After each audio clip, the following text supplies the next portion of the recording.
കൊല്ലം കണ്ണനല്ലൂർ പോലീസിന്റെ കസ്റ്റഡിയിലിരിക്കെ കുഴഞ്ഞു വീണ ആശുപത്രിയിൽ ചികിത്സ തേടിയ KP പുന്നൂസിന്റെ ആരോഗ്യനില ഗുരുതരമായി തുടരുന്നു. പുന്നൂസിനെ അനധികൃതമായി കസ്റ്റഡിയിൽ വെച്ചിരിക്കുന്നുവെന്ന് കാട്ടി നൽകിയ ഹർജിയിൽ കൊട്ടാരക്കര കോടതി ഇന്ന് വാദം കേൾക്കും. ചെക്ക് കേസുമായി ബന്ധപ്പെട്ടാണ് പുന്നൂസിനെ പോലീസ് കസ്റ്റഡിയിലെടുത്തത്. വിവരങ്ങളുമായി ദിലീപ് ദേവസിയാണ് ചേരുന്നത്. ദിലീപ്, കസ്റ്റഡിയിലെടുത്ത് 24 മണിക്കൂർ കഴിഞ്ഞിട്ടും കോടതിയിൽ ഹാജരാക്കിയില്ല. പിന്നീട് കുഴഞ്ഞു വീഴുകയായിരുന്നു. അദ്ദേഹം ഇപ്പോഴും വെന്റിലേറ്ററിൽ തുടരുകയാണ്. ഒപ്പം പോലീസിനെതിരെ ഗുരുതര ആരോപണങ്ങളും ആരോപിക്കപ്പെടുന്നുണ്ടല്ലോ. Good morning Shruthi and Keerthana. ഈ കണ്ണനല്ലൂർ പോലീസിന് ലഭിച്ച ഒരു പരാതിയുടെ അടിസ്ഥാനത്തിലാണ് കഴിഞ്ഞ ശനിയാഴ്ച കോട്ടയത്ത് നിന്ന് മുൻ നിരണം പഞ്ചായത്ത് പ്രസിഡന്റ് കൂടിയായ KP പുന്നൂസിനെ 78 വയസ്സുള്ള KP പുന്നൂസിനെ കണ്ണനല്ലൂർ പോലീസ് കസ്റ്റഡിയിലെടുക്കുന്നത്. തുടർന്ന് 24 മണിക്കൂർ കഴിഞ്ഞിട്ടും ഈ പുന്നൂസിനെ കോടതിയിൽ ഹാജരാക്കുകയും ചെയ്തിരുന്നില്ല. അങ്ങനെ ഞായറാഴ്ച ഉച്ചയോടുകൂടി ദേഹാസ്വസ്ഥ ഉണ്ടാകുകയും കുഴഞ്ഞു വീഴുകയുമായിരുന്നു. ഉടൻ തന്നെ സ്വകാര്യ ആശുപത്രിയിലേക്ക് മാറ്റി. അവിടെ നിന്ന് ചികിത്സ പോരാഞ്ഞിട്ട് കൊട്ടിയത്തെ മറ്റൊരു സ്വകാര്യ ആശുപത്രിയിലേക്ക് മാറ്റി. അവിടെ വെന്റിലേറ്ററിലാണ് ഇദ്ദേഹം തുടരുകയും ചെയ്യുന്നത്.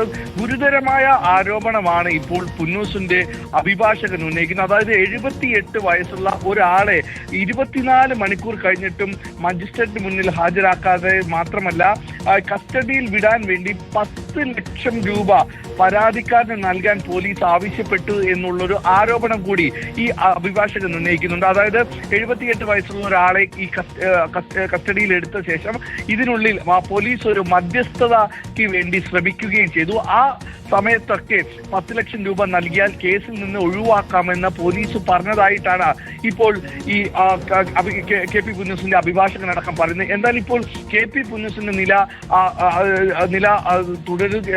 വെന്റിലേറ്ററിലാണ്. അദ്ദേഹത്തിന്റെ നില മാറ്റമില്ലാതെ തുടരുന്നു എന്നാണ് ഇപ്പോൾ നമുക്ക് ബന്ധുക്കളിൽ നിന്ന് അറിയാൻ കഴിഞ്ഞത്. എന്തായാലും ഇന്ന് കോടതി ഇദ്ദേഹത്തിന്റെ വാദം കേൾക്കുന്നുണ്ട്. മജിസ്ട്രേറ്റ് വാദം കേൾക്കുകയും ചെയ്യുന്നുണ്ട്. കൊട്ടാരക്കര കോടതിയിലാണ് ഇപ്പോൾ ഈ കേസ് നിലവിലുള്ളത്. അപ്പോൾ ഉച്ചയോട് കൂടെ തന്നെ ഈ വിവരങ്ങൾ കോടതി പറയുകയും ചെയ്യും. അപ്പോൾ പോലീസിനെതിരെ നടപടിയും എന്തായാലും ഇന്ന് ഉണ്ടാകുകയും ചെയ്യുമെന്നാണ്. കൊട്ടാരക്കര JFM കോടതിയാണ് ഇന്ന് വിശദമായ വാദം കേൾക്കുക. പോലീസിനെതിരെ ഗുരുതരമായ നടപടി ഉണ്ടാവും. കാരണം വീഴ്ച പോലീസിന്റെ ഭാഗത്തു നിന്നുണ്ടായി എന്നുള്ളതാണ്. പ്രായമായ ഒരാളെ കസ്റ്റഡിയിലെടുക്കുമ്പോൾ പാലിക്കേണ്ട കസ്റ്റഡി മര്യാദകൾ പാലിച്ചിട്ടില്ല എന്നുള്ളതാണ്. 24 മണിക്കൂർ കഴിഞ്ഞിട്ടും ഇദ്ദേഹത്തെ മജിസ്ട്രേറ്റിന് മുന്നിൽ ഹാജരാക്കാതെ അദ്ദേഹം കുഴഞ്ഞു വീഴും. എന്തായാലും KP പുന്നൂസിനെ അനധികൃതമായി കസ്റ്റഡിയിൽ വെച്ചു എന്ന് കാണിച്ചുള്ള അതിലുള്ള വാദമാണ് ഇന്ന് കൊട്ടാരക്കര JFC കോടതി കേൾക്കുന്നത്. അതിന് പിന്നാലെ പോലീസിനെതിരെ നടപടി ഉണ്ടാകുമോ എന്നുള്ളതൊക്കെ നമുക്കറിയാം.